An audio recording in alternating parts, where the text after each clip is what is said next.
Ang nakaraan, ginising ko ate gamit ang social media. At pinagkahagpas ko siya ng unan. Ano, hindi ka naman sasama sa gym? Scroll ka ng scroll dyan. Ang mahal-mahal ang binayaran natin. Ang mahal ang binayaran natin. Ha? Ang mahal-mahal ang binayaran natin sa worship natin. Ha? Gising! Gising! Gising! Gising! For context, one time nakita ko siya, may kasama siya ibang gym partner, yeah. Ginawa ko ng lahat, kumatok pa ako sa kanyang kwarto pero ayaw talaga magising, yeah. May gym tayo, te! Maya-maya tinawagan niya ako, pinabalik niya pa ako ng bahay para pick upin siya, yeah. Ayun na guys, sasama daw siya. Umabalit na naman kami.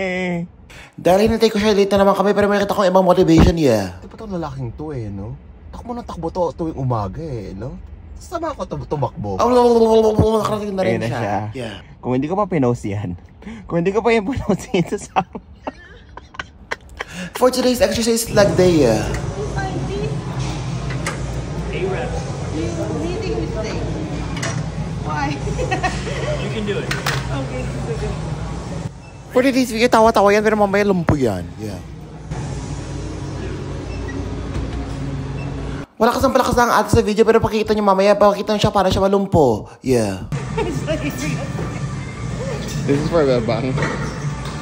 She made it.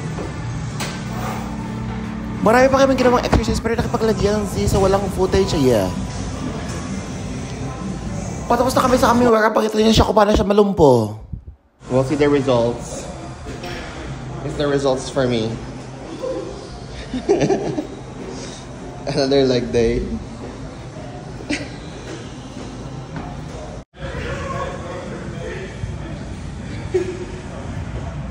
Abangan sa next video kung mag-workout pa kami. Yeah. Dahil sa post we made it. High five.